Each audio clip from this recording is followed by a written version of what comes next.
स्कंद पुराण कहती है जिस व्यक्ति पर कर्जा बहुत ज्यादा मात्रा में हो जाता है और कर्जा चूकता नहीं है, आप बहुत प्रयास कर लिए, करोड़ों रुपए का कर्जा हो गया, यहां से लिया वहां दिया, वहां से उठाया वहां दिया, वहां से उठाया वहां दिया, तो निवेदन है कभी मौका लगे कर्जा मुक्ति के लिए सारे वृक्षों में अगर कोई श्रेष्ठ वृक्ष माना गया है तो वो बट का वृक्ष माना गया महाराज। इसलिए प्रशासनिक कार्य के लिए, मानसिक टेंशन में, परेशानियों में बटकेश्वर महादेव का स्मरण किया जाता है।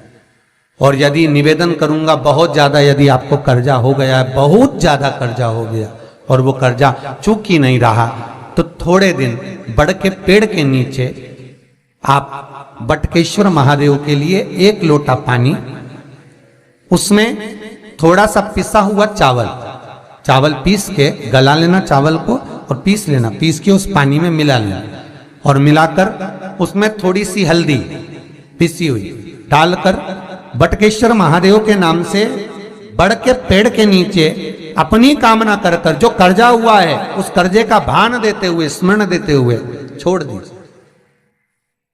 महाराज 2 या 3 सोमवार एक ही जगह पर करना, 3 सोमवार बाद वहीं से बड़ के पेड़ की थोड़ी सी जड़ उठा लाना और उस जड़ को एक कोई धागे में बांधकर या तो अपनी गले में डाल लो या अपनी जेब में पटक लो, उसको थोड़े दिन पटक कर रखना, लगभग 2 से 3 महीना पटक कर रखो। वो जड़ जैसे बड़ का पेड़ विस्तार होता है, पानी गिरे ना गिरे, जल वृष्टि हो ना हो, गर्मी पड़े ना पड़े, उसको कोई फर्क नहीं पड़ता, बड़ का वृक्ष आप रूप फैलता जाता, उसकी जड़ें अपने आप प्रबल होती है। उसी तरह ये बटकेश्वर महादेव कहीं से भी अगर जड़ आपके पास में रखी है 1 महीना 2 महीना 3 महीना तक, तो ये जड़ अपने आप लक्ष्मी को पकड़कर खींच कर लाती है और कर्जे से मुक्त कर देती।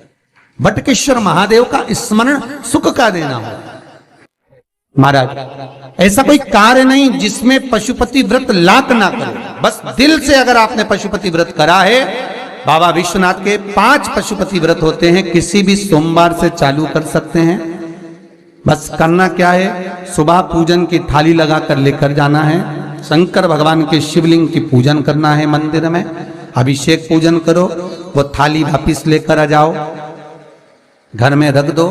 उसी थाली में शाम के समय प्रदोष काल में सूर्य डूब रहा हो, उसके कुछ ही समय के बाद आप आनंद में 6 दिए घर से लेकर जाओ, थोड़ा सा मीठा बनाकर लेकर जाओ और 5 दिए शंकर जी के मंदिर में लगाओ। पूजन करने के बाद में मीठे के 3 हिस्से कर दो, 2 हिस्से बाबा के मंदिर में अलग अलग रखिए, एक ही प्लेट में 2 हिस्से नहीं रखना है, दोनों हिस्सों को अलग अलग कटोरी में, अलग अलग दोने में, अलग अलग प्लेट में बाबा को रख दो और एक हिस्सा, एक दिया लेकर आ जाइए।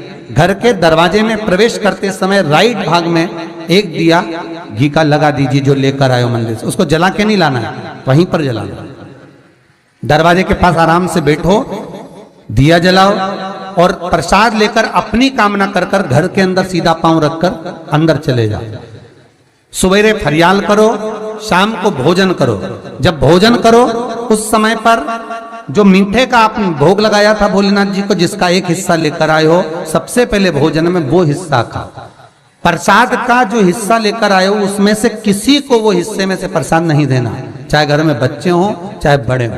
आपको ज्यादा प्रसाद ले जाना तो अलग से ले जाओ, पर उस हिस्से में से किसी को प्रसाद ना दें। और वो प्रसाद पहले पाकर फिर आप भोजन प्रसादी ग्रहण करें। पर इसका नियम यह है कि प्रसाद जब आप लेकर आते हैं, आपको पहले भी कथा में कहा कि शंकर का प्रसाद रात भर नहीं रखा था। जितनी जल्दी आप प्रसाद का हिस्सा लेकर आए हैं, आधे घंटे के अंदर, पौन घंटे के अंदर आपको वो प्रसाद पाना है और भोजन करना ही है।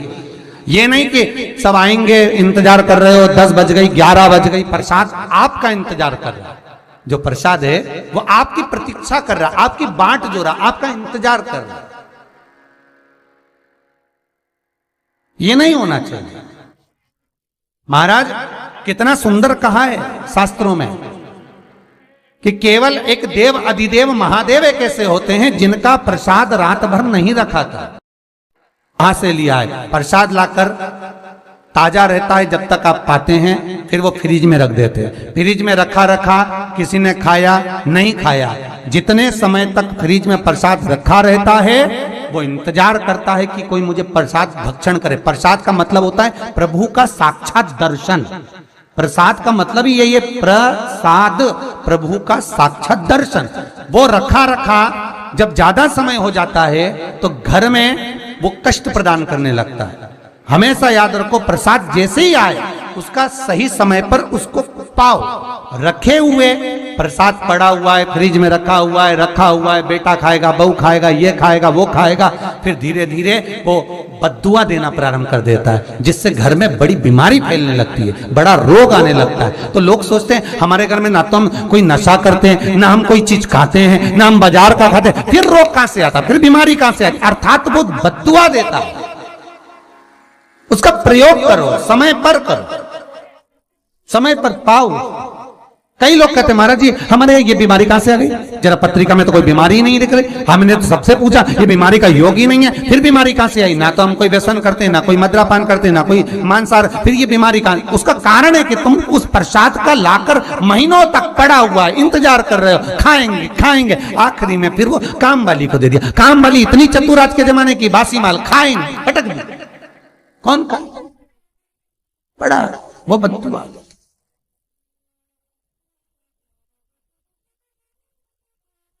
जितना आपको पाना है, जितना आपको लेना है, उतना प्रयोग करो। ज्यादा रखकर बहुत दिनों तक पड़ा है, थोर रखी है, मोहन थाल रखा है, लड्डू रखा है, पेड़ा रखा है, कुछ सामान रखा, नहीं नहीं भाई, जितना बने उतना लाओ, नहीं तो किसी को तुरंत बांट दो, समापन करो। पर अपने यहां पर बहुत दिन तक रखकर उसका बाबा स्वयं, मेरा श्री जी बाबा, मेरे तिरुपति बाबा, मेरा गोवर्धन नाथ, मेरा भोलेनाथ, उस प्रसाद के रूप में तुम्हारे घर में कितने दिन इंतजार करे कि मैं तेरे भीतर प्रवेश करूं, पर तू कराए नहीं, पड़ा है, रखा रहने दो, मन नहीं करता।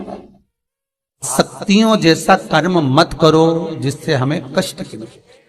कई लोग कहते हैं हमने पशुपति व्रत करा, हमारा बहुत काम हुआ। कई लोग कहते हैं हमने करा पर हमको अभी तक का। उसका कारण है कि तुम बहुत देर तक प्रसाद को इंतजार करा रहे हो, तो बाबा भी आपको इंतजार करा रहा है, मेरा विश्वनाथ भी इंतजार कर रहा है। उस समय अवधि का भान होना चाहिए।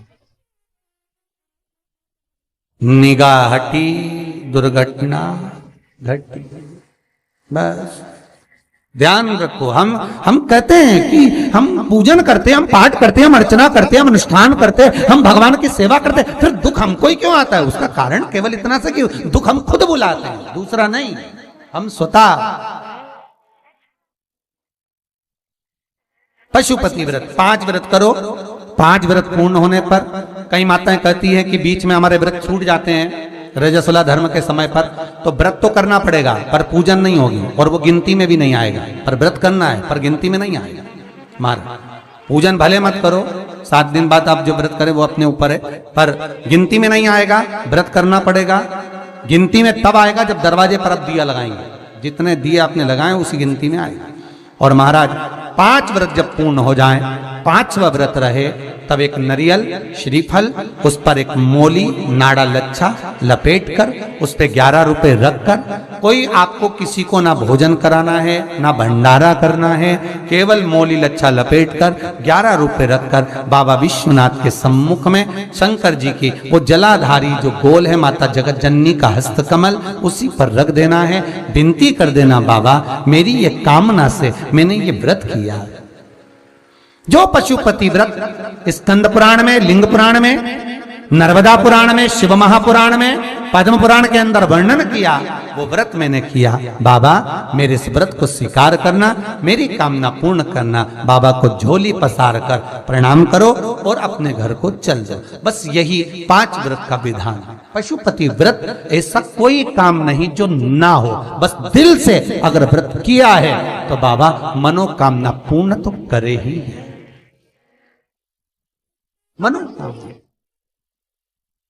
आप हमारे घर के चाहे घर की धर्म पत्नी हो, चाहे भांजे हो, कोई प्रॉब्लम होती है, मुझसे कह देते पशुपति व्रत कर लो, हो जाए। बस पशुपति व्रत में आपका भाव शुद्ध होना चाहिए। निर्मल चित्त निर्मल मन सो मोहि पावा, मोहि छल छिद्र कपट ना भावा। निर्मलता के भाव में भगवान मिल सकता। और फिर निवेदन करूंगा, एक लोटा पानी चढ़ाओ ना चढ़ाओ, पर बाबा से दिल से आप मिलो तो, एक बार दिल से उससे कहो तो। शिव शंकर का पशुपति व्रत केवल सांसारिक मनुष्य ही नहीं करता, ये पशुपति व्रत देवता भी करते, देवता